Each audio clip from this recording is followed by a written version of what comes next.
Oh, I didn't even take my computer with me.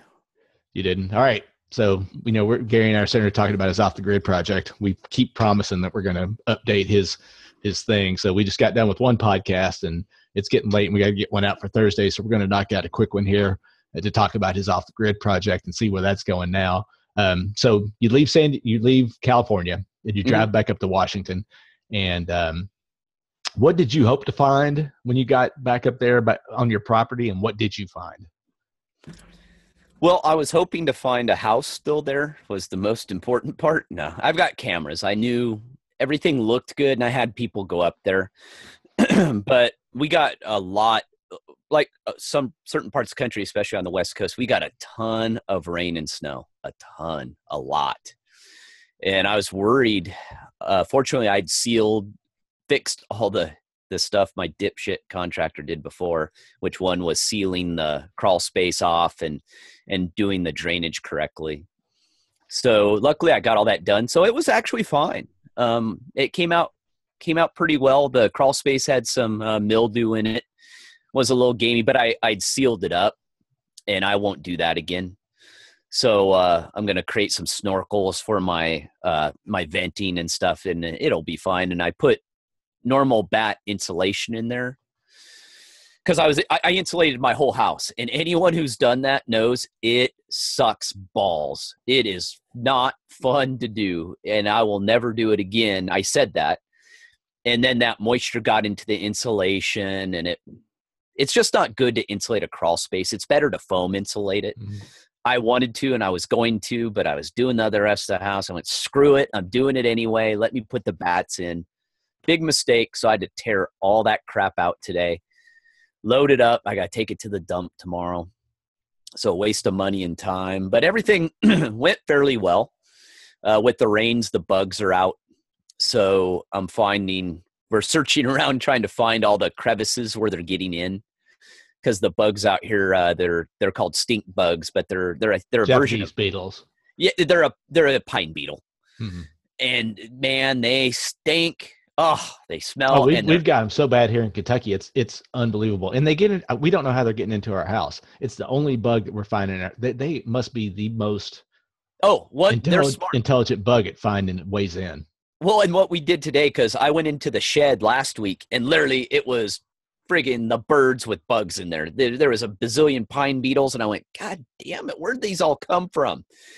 And so we had to kind of check, and so we had to take the ridge cap off the metal roof, and we re-screened it because the dummy who did it, I had a couple dummies do some work for me, and I've gone back and redone it all. But he put in landscaping fabric. You're not supposed to do that. So we pulled that out and we put metal screen in there and we sealed it all off, and through the soffits and the fascia, he left a bunch of gaps. So I went in there and sealed everything. So I think we're doing pretty good now. I don't think there's too many bugs in there. By the end of the day, it was a lot better. But that's just the thing. Like you said, they get it. They know. They find one crevice. They tell all their buddies. So there could be one hole in your entire house and they find it. 500 of their buddies are coming in right behind them. They all know to follow it. And they do theirs out there like shit. And it's like little brown spots and it smells. I haven't really noticed it. No, it doesn't. No, we don't have that. They do that. So my whole window in my shed is just dotted. It's just dotted with brown stuff. I don't know if it's poop or it's something, an excretion, saliva, something. I haven't paid attention. But it's been going well. We're moving along. We're getting the siding up, which is quite a project on that house because of the brick I used, which is it's an uneven brick. So we're having to shim all of our furring strips, and it's a project. But we're getting there, man. It held up good. Everything worked fine. The temperature in the house is fantastic. It's well insulated. I got R60 in the ceiling. And I think the walls are going to be pretty close to R62 when it's all said and done. So are you doing geothermal or anything like that? No. How do you do heat and air? By code, I have a stove. I have a wood burning stove in there, but by code, you cannot. Here's when the government gets involved, because I'm sure people have frozen to death because they couldn't get outside and couldn't get firewood or ran out of firewood. So you have to have a reliable heat source that is not based upon wood burning or a pellet stove. I don't think a pellet stove is considered either. It might be. Some maybe. So you have to put in, it has to be hooked to a propane tank or some source, a continuous source. So there's that, and then the wood burning stove and air conditioning. To be honest with you, it doesn't get that hot, and the house is so well insulated that it's pretty cool in there. Even when it's 100 degrees out, it's pretty good temperature in there. Have you actually camped out and slept there or anything? Yeah. In the house? Okay. Oh yeah. Yeah. I stay out there last year I stayed out there quite a bit. This year, just because work has been a little grueling. I have a lot of projects going on work-wise, and it's just harder to work up there because I don't have an office up there or anything. So I just sit in my little camp chair and stare out the window with my laptop on my lap. That's about it. But I got power. All the solar's hooked up, water's hooked up. So yeah, I mean, we're just moving along, and that's why I tell people, I go, it's an ongoing project. It's never it'll be going on for years, but it'll be, it's just interesting. Like I said, anyone who's built a house, this is such a unique project compared to the other two houses I built. One was a typical, residential, in a development. The second one was a custom built house that I bought the lot, bought the lot through the guy and the house. And that was a custom house in an older residential, but didn't have any HOAs or anything. Yeah. Now, did you help when you had the other two houses built? Did you help them in any way build it, or is this just kind of something you started doing with this one? No, the first house, the first place I ever owned was a condo. I remodeled that myself. I was 28, 29 when I bought that. So I bought a condo in San Diego and I gutted the thing. Didn't have a ton of handyman skills. I wasn't a klutz by any stretch. I mean, I knew basic stuff, but I remodeled it and just basically got books. I bought books and figured out how to do electrical and plumbing, and that's where I cut my teeth. I remodeled that and turned it around in 18 months and made 50 grand on that thing. And that got my juices flowing, but I've owned numerous properties over the years that I've remodeled. I've had flipped houses. I've had small apartment complexes, and I've gutted them. So it wasn't like I didn't have the skills, but this is the first house where I had to actually implement them from the ground up. So yeah, I've been heavily involved in the build, but at the same time, as I've talked about, because some people have gone, well, you're off the grid, you need to be building that all yourself, man. That's how it's done. Whatever. Good luck. And it's very remote. It's very dangerous. If I did that all by myself, I'd probably be dead. I mean, there's just no way. It's, the peak of the roof is 25, 30 feet off the ground. One little slip, and I've been up there, one little slip and I fall off. I'm paralyzed. I'm not getting help to me. So it's, there's times when you call the professionals and you let them do their job, because it will take you 5 times as long to do it. Like gas lines. I don't want to mess with gas lines. No. Do I know how to insane. do it? Do I know how to put them in? Sure I do. Do I want to be responsible blowing myself up? No. Not that I probably would, but there's certain things I'm not willing to risk. But yeah, no, I've been heavily involved, and it's fun. I don't get me wrong. It's grueling days though. I told myself I will not do what I did last year. I worked probably 150 days with 3 days off last year. And I said, I can't do that again this year. My body I can't take it. Beat myself up pretty good. And I think I was on the verge of actually having a burnout. I mean, I think I quit just at the nick of time literally before I gave out, because my body, I had to take like a month off and just recoup when I got back. But yeah, no, it's going well. I'll get some videos up.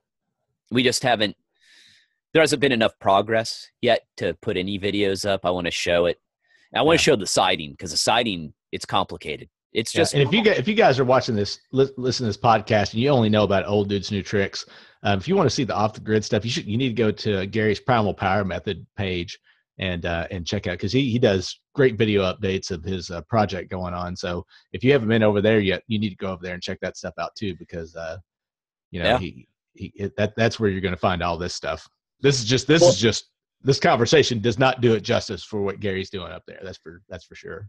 Well, and I started from ground zero. I mean, I show making the road. I started from the very, very beginning on the videos. There isn't a ton of them, and people have complained about that. They want more videos. I go, hey, I have a business, I have a life. I can't shoot videos all day long. I'm sorry.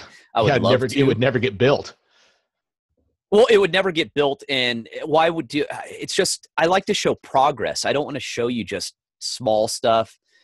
And and the parts where I'm at now, because people, and I put the book out. So the book explains everything I did. And people are, well, you're not done. I go, well, why should I? I didn't want to wait till I was completely done, because the off the grid stuff's done. That stuff's done. I mean, all I have left is basic construction. That is the same to every single house. Yeah. There's some small tidbits that are a little different that I'll show, but it's off the grid. It still has cabinets. It still has a toilet. They're all the same. It's no different than your toilet. It's no different from your cabinets. They install the same way. So there's certain things that I don't think are worth including, because just basic DIY. Mm-hmm. But yeah, it's been good, hanging out, living in the trailer still, and go up there, spend time, relax, shoot my new 45, 1911 I got, have fun.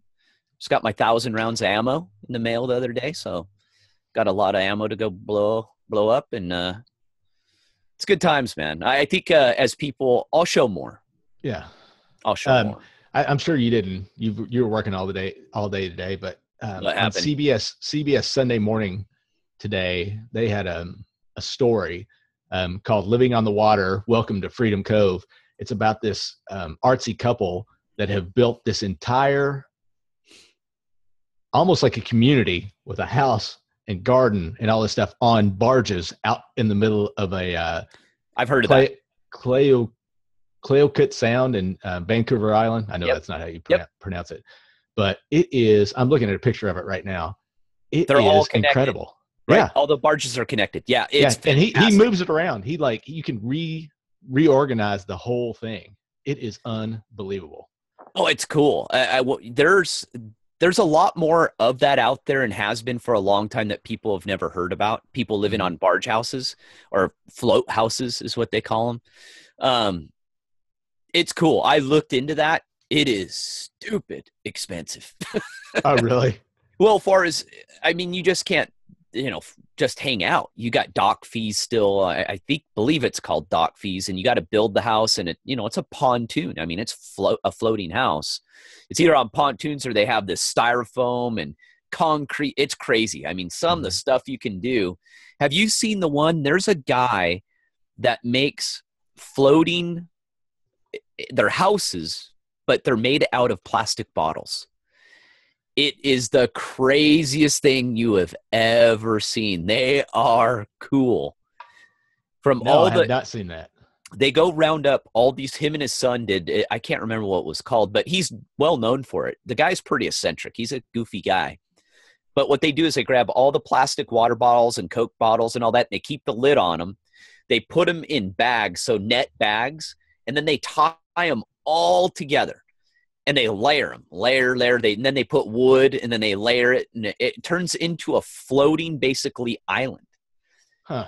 And these places, some of them are crazy. I mean, they're really neat. But just to think of that, all you got to do is go collect a bunch of plastic bottles, net them and tie them all together. And like I said, then they put wood on top of it, and they do normal framing, and some of them look just like houses. I mean, you can't even tell. That's crazy.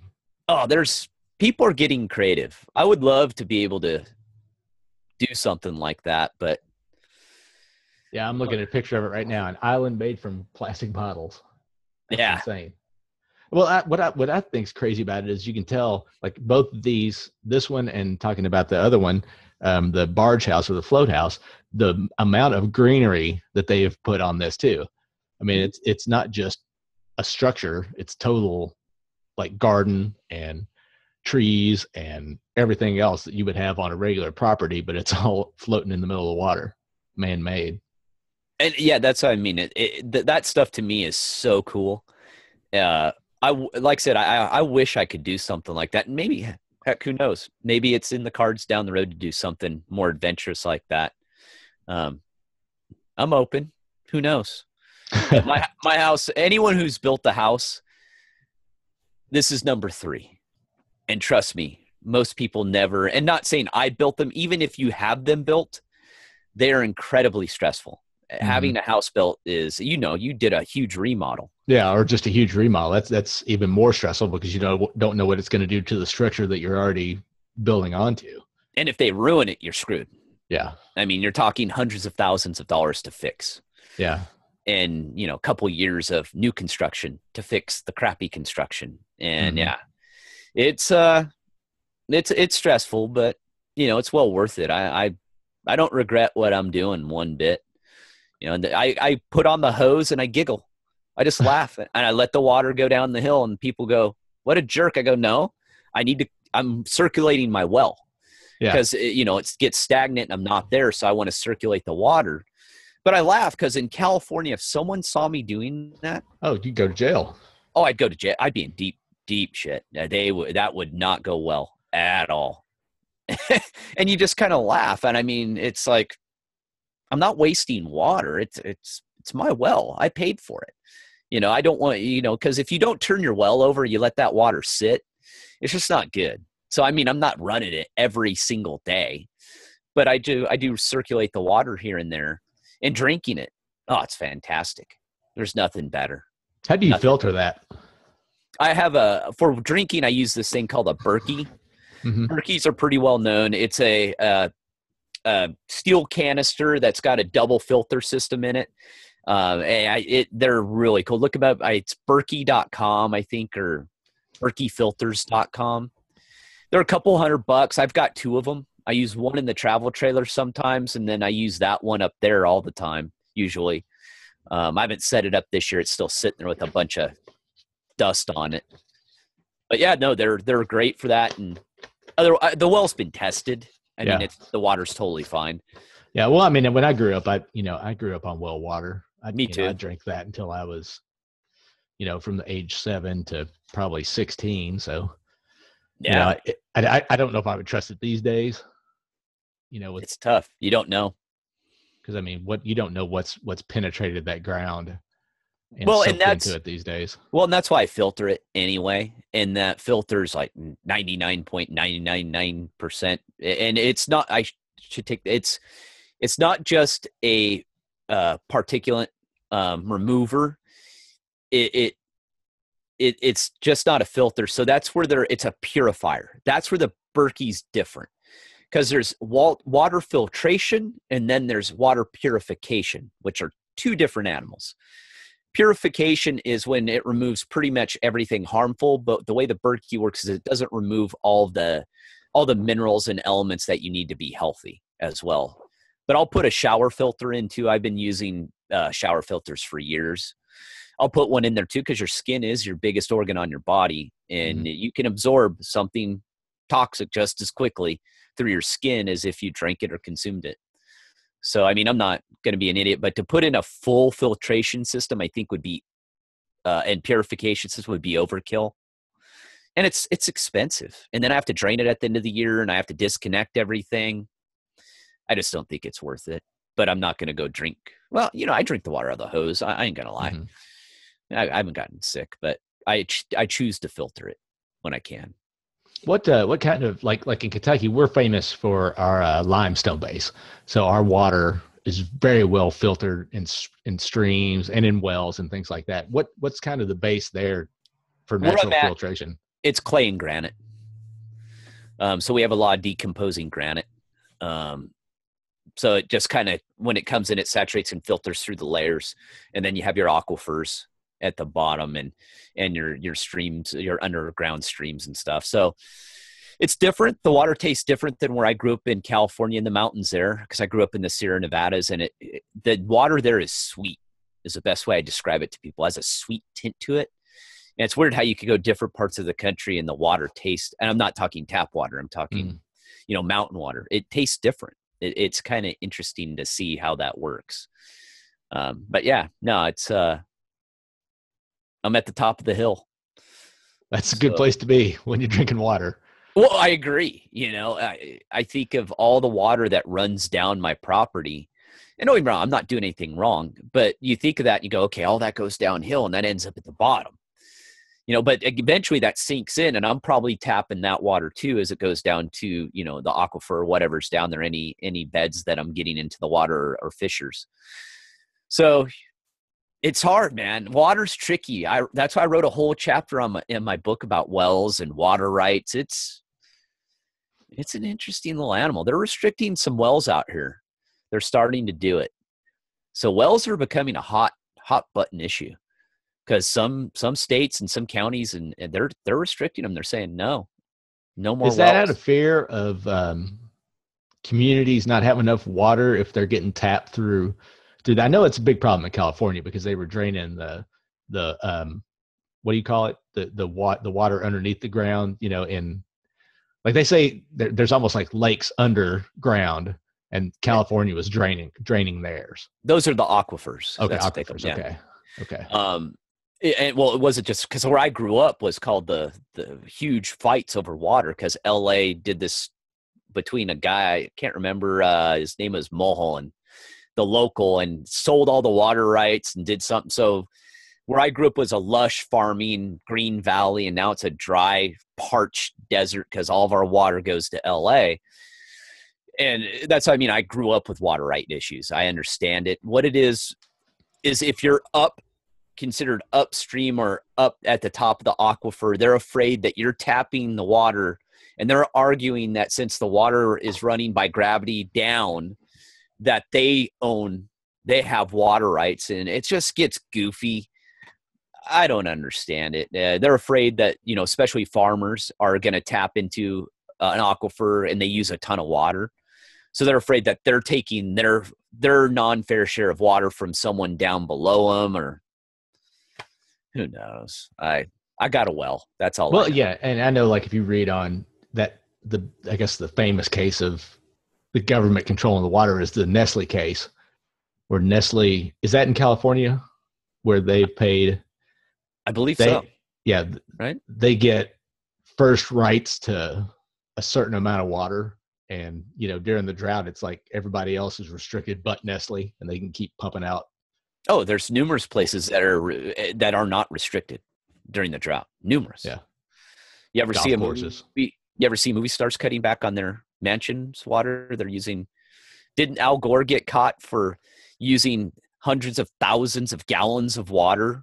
I think the story I heard was Tom Selleck. Oh, well, a lot of them. I mean, yeah, all of them. I mean, they have these huge mansions and they're massive, acres and acres. Their ground's not dry, I think Bill Maher, he talks about, you walk out in his yard, and he said his grass is bone dry, and he looks at his neighbors on both sides, and it looks like he's out in the forest, lush green grass and trees and flowers. And he said he walks out his door and his is all brown. Well, we had, obviously it made sense in New Mexico, we only could have so much square footage of grass. There was a formula that you could have in your backyard. It made sense. I mean, we're out in the middle of we're in the desert. Mm-hmm. You shouldn't have a full-blown grass lawn in your front yard and backyard. So that's where I learned xeriscaping. So I xeriscape my whole yard myself, and that's where you put in rocks, and you can put in trees, but it has to be, use drip systems and stuff like that. It's just common sense. I don't understand why Californians believe that they have to have, because people understand what Southern California is a desert. People don't understand that one. When you talk to people, they think of California, the ocean and all that. That's all desert. That is desert. So California, status. Oh, it totally is. But yeah, just like go to Saudi Arabia, the freaking look at their lush greenery, and there should be zero greenery there. Well, exactly. Maybe some palm trees. I just don't understand why people get all bent out of shape about having a lawn and all that. It's like, do you need a lawn? Just figure it out. It's a waste of water. What's the purpose? What's the purpose of a lawn? I go through that every single year. Out in our front yard, it's, everybody else around us is watering their yards. And I'm just like, I don't want to waste the water. It's not that I'm wasting it because we're not going to have enough, but it's just like, why do I want to spend an extra $20 a month to water something that's going to die if I don't do it in 2 days, every day? It serves no purpose. That's the problem, is that front lawn serves absolutely no purpose. And that's like this property. I'm not doing anything. They go, so are you going to plant this? Or are you going to have, the first question I got from people is, are you going to have a really big lawn? I'm out in the middle of the forest. Why would I have a lawn? And I'm doing zero landscaping. My landscaping is trees, pine trees, maybe some tamarack trees if there's still a few around up there. And that's it. I mean, I might plant a couple here and there. I want to get some fruit trees in there. But that's about it. I mean, I'm not going to put in a lawn and landscaping. And no, my landscaping's nature. That's what it is. And I'm lazy. I'm old. I don't want to work on that stuff anymore. I want to mow a lawn and pull weeds. And actually, it's beautiful. If you actually look out right now, because we got so much rainfall and snowfall this year, it's just everything is blooming, and it's its own landscape. Yeah. Well, once you get the house built and everything, and then I don't know if you've leveled out the ground or anything, but just the dirt, the natural fauna is going to come out, and you're going to have this beautiful, probably meadow type yard anyway. Oh yeah, that's what way it is. We've flattened out like the building. I'm going to put rock there because it's just dirt. Mm-hmm. So I'll rock the road and I'll rock the upper part just to keep, because it just kicks up dirt and mud, and you walk around when it's raining, you're just basically tracking mud everywhere. So I'll rock that in. But I'm not like I said, I'm not putting in any grass or trees or shrubs, or probably not anything like that. Like I said, if I plant anything, it'll be a couple fruit trees. I might put in a couple, relocate a few trees, a few fir trees that I want to put in a certain place, but they're already there. They're natural. I'm just going to dig them up and plant them somewhere else. But yeah, that's the beauty part of the way I live up there, is I have so much more free time. Well, I will have, of not doing the traditional house stuff. Like I said, I'm not going to have a yard to maintain. Yeah, do I have wood to cut and trees that I need to chop up and bring up to the wood? Yeah. But I look at that more, I don't look at that as work. Well, it's just, yeah. Well, I mean, it's work, but it's wood. I get to burn it. I'm going to have a fire pit, so I'll throw it in the fire pit. Are you going to do a garden? I'm going to do some greenhouses. Okay. I haven't quite figured out how I'm going to do them yet, where I'm going to put them, because I don't have a whole lot of space. Just because it's steep, I've got. You have 20 acres, but it's not workable 20 acres.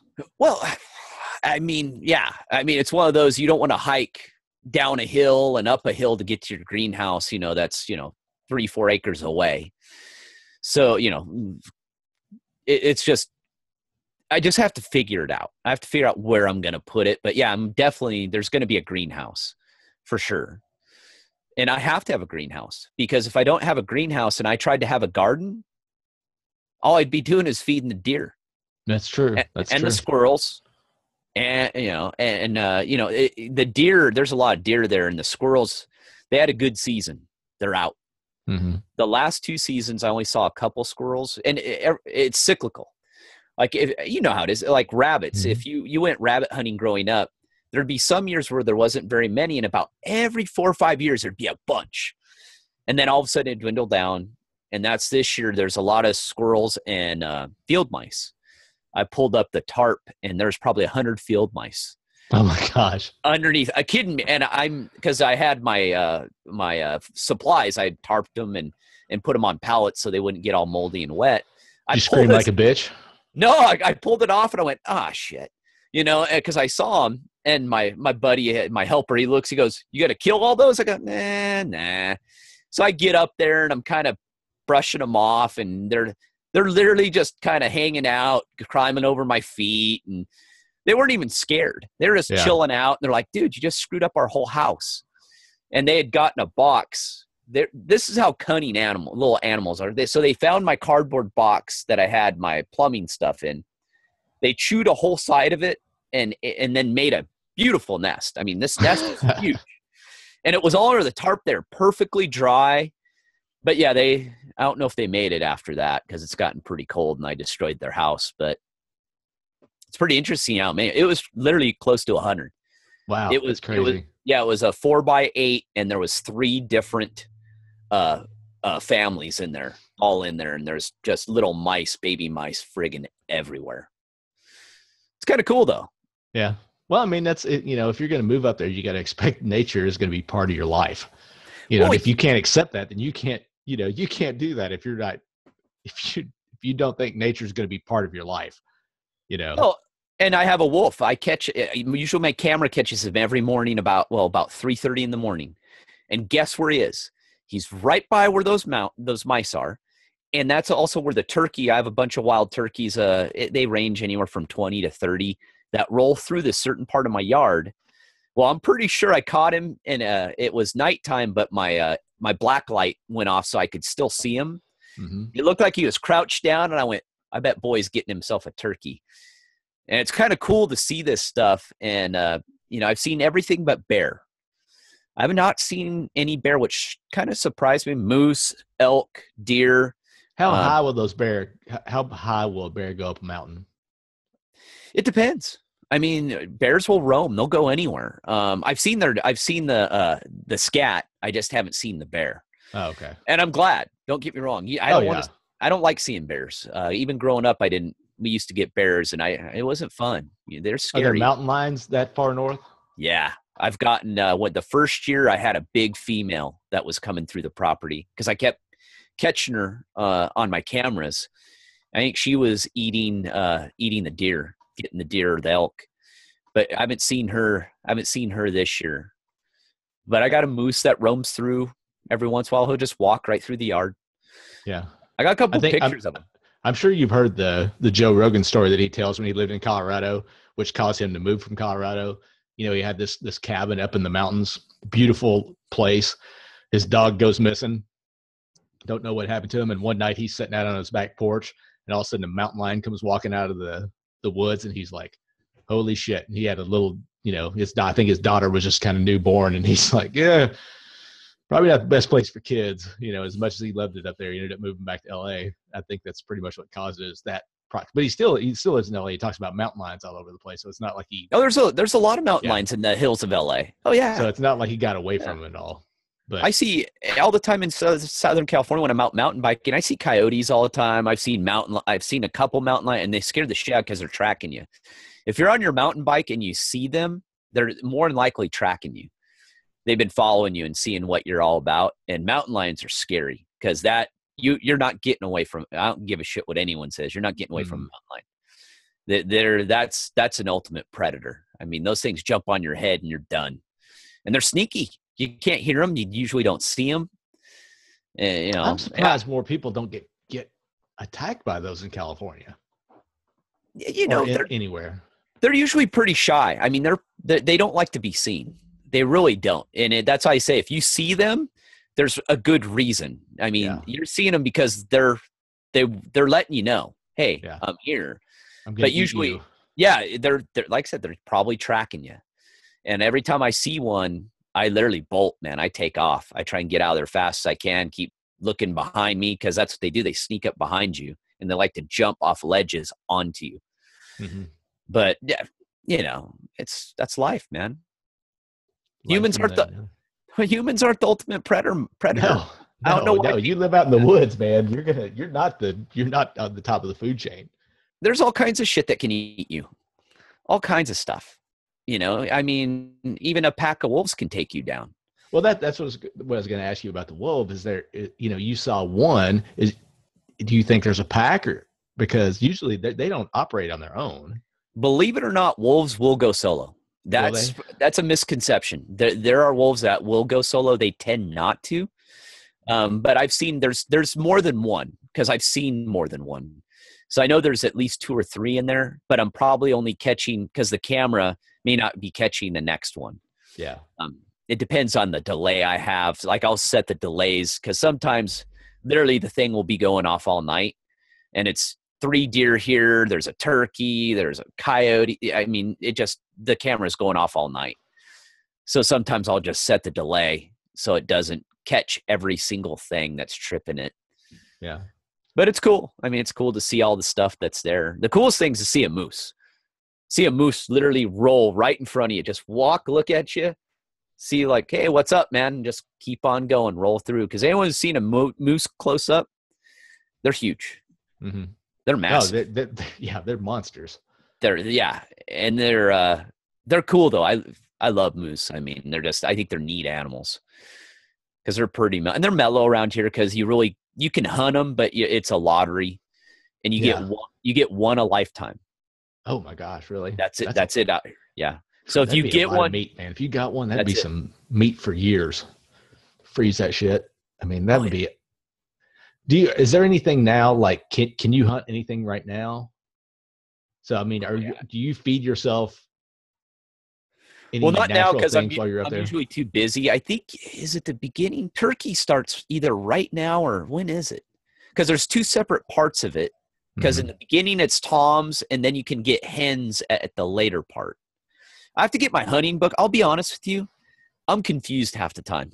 Yeah. Well, I mean, it's not. You got to know your stuff. You got to look it up. You can't just assume that. And then every year there's going to be different restrictions. Yeah, and there is, because they're monitoring the status of size, herds. Yeah. If there's, we complain about a lot of the government stuff, but I think if there's any branch of the government that does a really good job, I think it's Fish and Wildlife. I'm sure there's some problems that they have, but especially here in Kentucky, I think they do an outstanding job. Well, you have to. Yeah. And the thing is, like I said, hunting's gotten a lot more complicated. Mm-hmm. Like I said, I have to go through the book, and I haven't picked it up yet. But every time when I first get here, I go get my fishing license, I go get my hunting license, and I grab the books. And I look, I go, okay, what's going on? What season starts when? And not only that, but the seasons are different here than what I'm used to. So where I grew up. So I'm just trying to figure it out. But I think dove and quail is the same, pretty close to the same up here.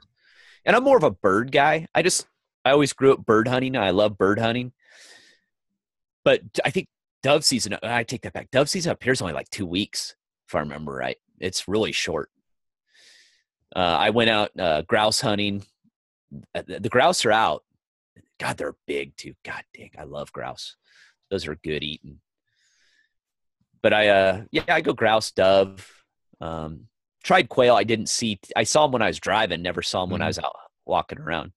Because I've only been hunting my property pretty much. Because it's fun. I like walking my property and kind of looking around. Yeah, I never was into birds. Birds are just too much of a pain in the ass to clean. Never liked doing it. Quail and dove, though, it's quick. You just breast them, and it's super quick. But yeah, like you get a grouse or a chucker, you want to eat the whole bird. So that, like a pheasant or something like that. Yeah, you got to pluck it. So you're gonna have to pluck it. You're gonna have to take it through the whole thing. You have to de-gut it, debutt it, the whole bit. And those are, that's a lot of work for a meal, basically. But I'm with you. But the turkeys taste like shit. Oh yeah, no, yeah. Natural turkey's not that great unless you deep fry it. Yeah, if you bake it like you would a Thanksgiving turkey, it tastes like ass. Well, if you deep fried, I think it tastes pretty good. I've had wild turkey over the years, but this is especially bad, and I think I know why. I think it's the pine beetles. I think that's what. Yeah, it's definitely their diet. So I'm sure those Japanese beetles or whatever. Stink bugs they're eating is gonna. It just you can honestly taste it. It's like foul. And I was bummed because I got my turkey. I'm like, dang it. Why is this thing taste? And my dog wouldn't even. I tried giving it to my dog. My dog looked at me like, yeah, it's pretty bad. Yeah, but it was it's cool to see a bunch of wild turkey too. I mean, I grew up, there was turkeys here and there, but there's a lot up here. Very few rabbits. Really? I haven't seen snakes and rabbits, not too much where I'm at. Hey, that's perfect. No snakes. I hate snakes. I tell you, I got a phobia of snakes. I do not like snakes. They freak me out. Me too, and I'm not about to eat one either. No. I've ate rattlesnake before. I have eaten snake. But I don't know if I've eaten snake or not. I don't think so. I don't remember. We used to when we owned a restaurant. this guy used to come out to the restaurant and call his kids outside, and in the back of his truck he would go out and kill rattlesnakes. And and they were huge, and I'm like, I didn't even know there's rattlesnakes where I lived in Kentucky, but I mean, they were obviously more abundant. But he would just go out, he would hunt them in the woods and come back and then cook them. So I was like, one time I was like, well, if you're going to show it to us, bring me something to eat. I'll try it. And then he brought back like a rattlesnake stew, and I had it, and it wasn't bad. I mean, it, like they say, it tastes like chicken. That's what everyone says. Yeah, it's like frog legs. And I go, frog legs. Yeah, but I don't think they taste like chicken. No, they don't taste like chicken. No, kind of. But I mean, once you stew it, put it in some kind of soup, it kind of dilutes the flavor anyway. You got. Oh, frog legs. Yeah, deep fried frog legs. Yeah, those are the best deep fried. Mm-hmm. Well, that's the thing we get. We were talking about that. Our food and our diet. It's just sad that we've gotten away from all that. And wild game is, once you get, if you change, you kind of evolve.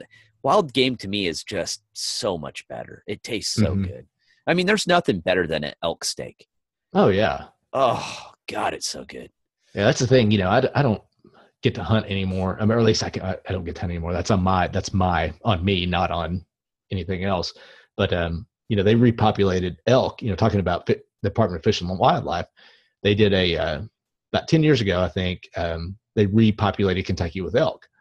Elk was extremely populated here in Kentucky until it probably got killed off. They probably got killed off by hunting, and they've made a big project to bring it back to Kentucky. And it's probably the most successful, except for bringing the wolves back to Yosemite, probably the second most successful repopulation of animals that the government's done. It could be a couple of things. It could be overhunted, or they brought in a predator, a natural predator that ate all the elk. And now it's like the wolves. Like, there's a wolf problem now.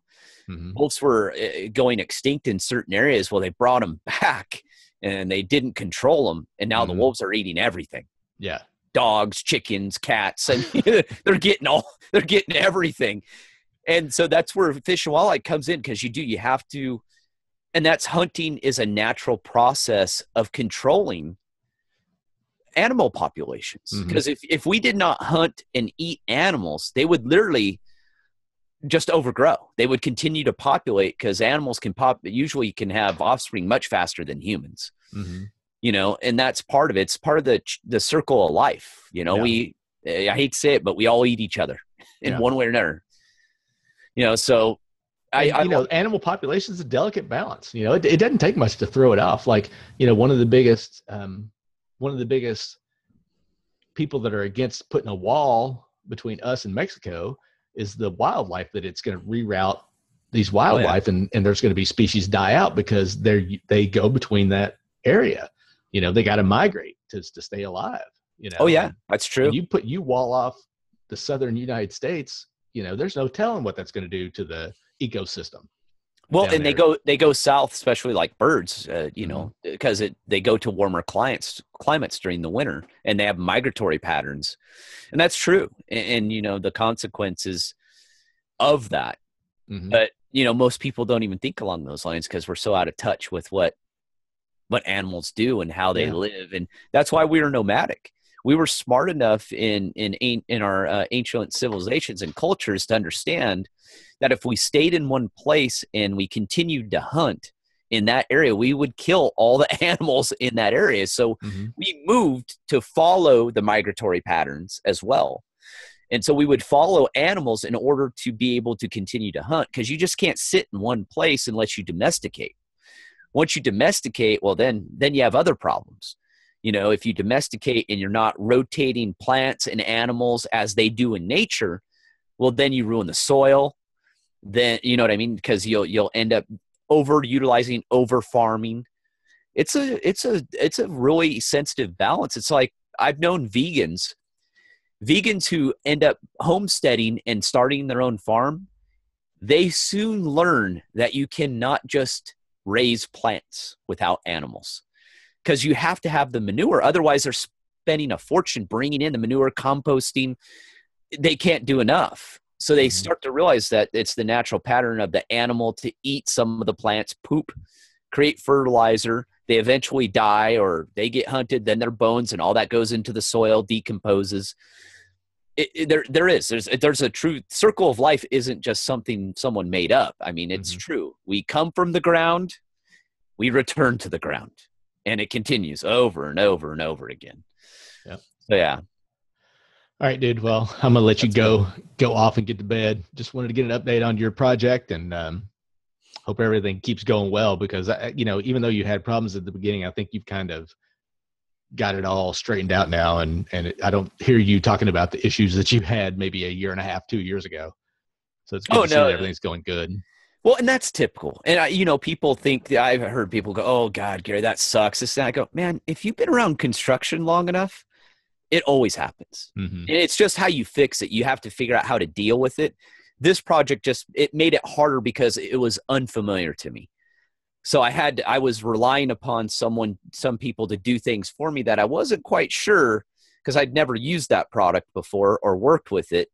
So when it got screwed up, I had to it took extra effort to fix it. But you know how it is. Did your remodel go smooth? Oh, no, no. I mean, I think I told you the story. One day I came home from work, and they put the roof on and everything. So the roof's on, and as soon as they get it up, we have this massive torrential rainstorm. And so what they did quickly was tarp it all off.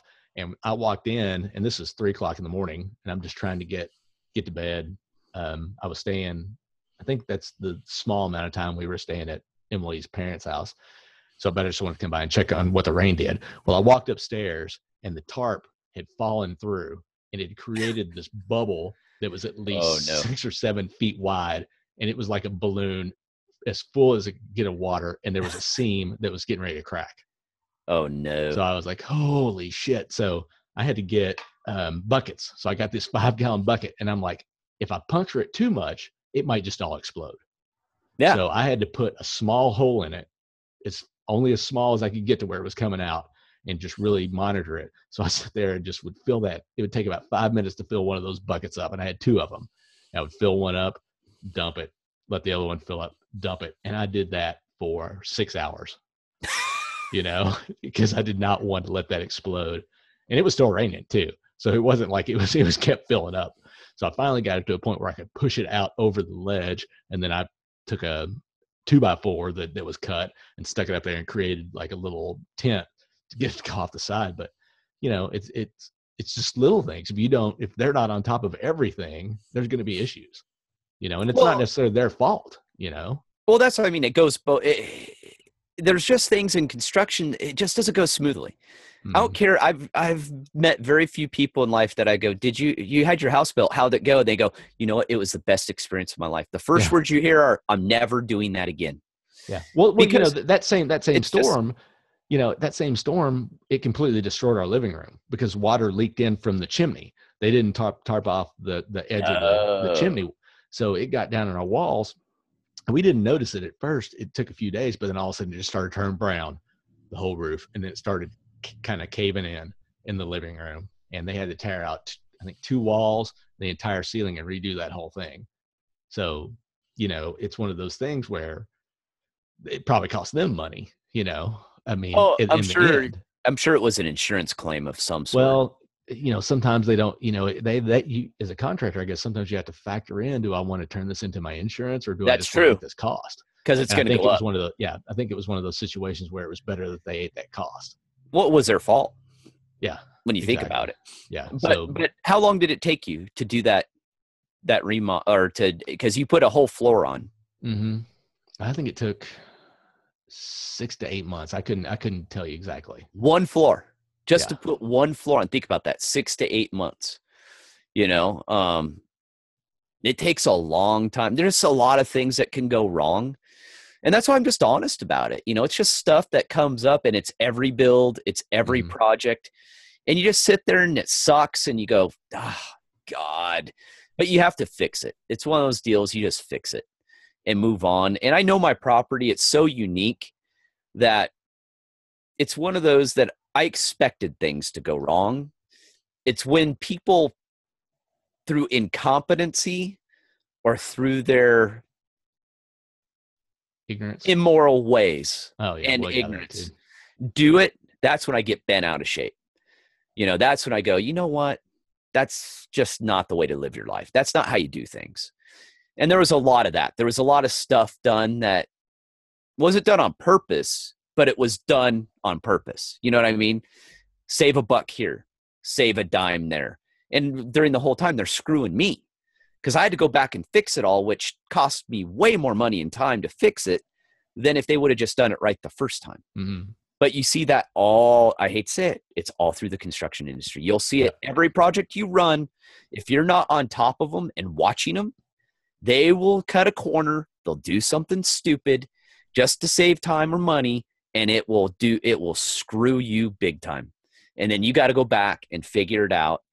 And that's why I always recommend that if you're going to have a project, big project done, or even a small, like a bathroom, be around. Make sure you're around when it's going down. Yeah, don't take a vacation and then come back. And they can hide stuff.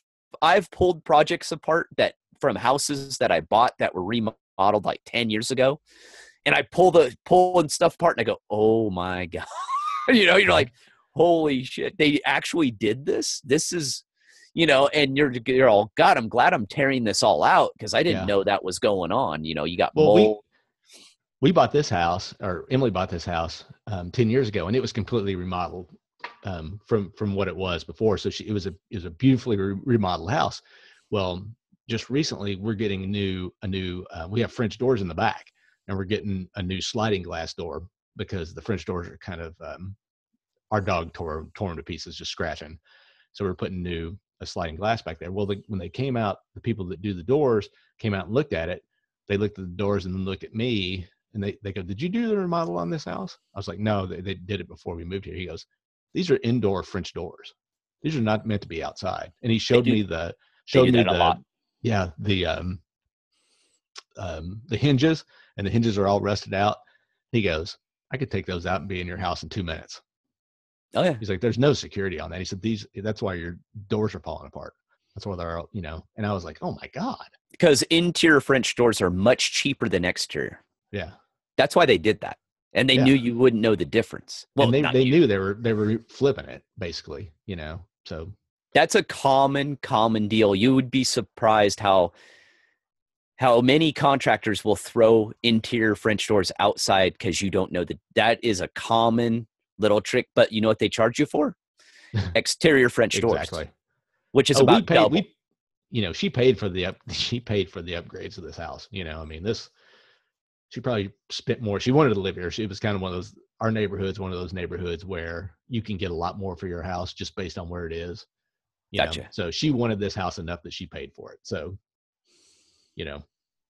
well, and that's we know that when we sell it, it's where I live. I can be outside mowing the yard, and people have pulled up to me and asked me right now how much I would take for my house. That's a good position to be in, though. That is a good, and I say the same thing. Like back then, it wasn't worth anywhere near this, but I always said 500,000. It's just, and if they were going to be dumb enough to give it to me, I'd go talk to Emily. We'd probably say, well, that's a big profit. Yeah, let's take it. It's a couple $100,000 profits, and let's get out of here. But who knows? You don't know. It could be some doctor at UK hospital that got some huge contract and just wants to live by the hospital and is willing to pay for it. Well, when people are asking me if I want to sell mine, and I'm like, if I same thing. I go, someone offers me stupid money for it. Yeah, I'm not going to say no if it's a lot of money, but I went, no, not really. When I don't have any, how hard it would be to do it over again, to find it again, and I'm putting a lot of personal, when I first started, it was not intended to be a custom house. When I'm done, this is going to be fully custom. There's no doubt about it. Just the direction it took. And with that, I'm trying to make it to where I never have to remodel it again. Mm-hmm. I'm trying to make everything timeless as I can. I tell you what, I never want to have to tear into that house again. I want to make everything, it's kind of in between. It's got a cabin feel to it, but it's got some modern touches. And that's what I'm going for, because that never should go out of style, right? Mm-hmm. I'm hoping, because I don't want to have to put new cabinets, or I just want Yeah. everything to be done once.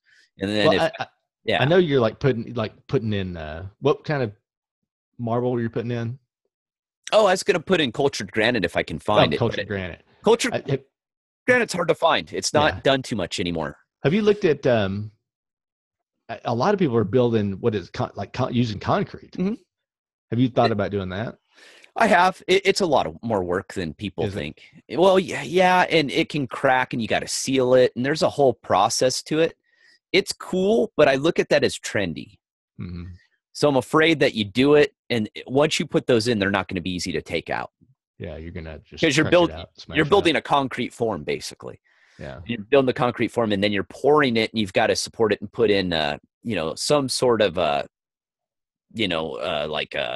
would use like a cattle fence as my kind of rebar in there. You got to strengthen it. If you ever have to take that stuff out, man, it's going to be a pain in the ass. Yeah, It's pretty going much to you're be gonna have to heavy. jackhammer it out, or sledgehammer and jackhammer. Yeah, it's going to be heavy, and it's not going to be fun. And plus, yeah, you have to shape all that. So if you're going to do that, now you got to do your bathroom countertops. Now you got to do your island count. It's a lot of work. That would add months to the project, probably doing each one and getting it polished and stained and sealing it. And nah, I'm buying them. They're coming in I'm going to drive them up. Me and my helper, we're going to put them in and call it a day. That's how I'm going to do it. Good deal. Well, I worked, let's see, this week, the last 3 days of work this week, I worked 12 hours of overtime. So I am beat. So let's call this a night, and we'll see you guys next week.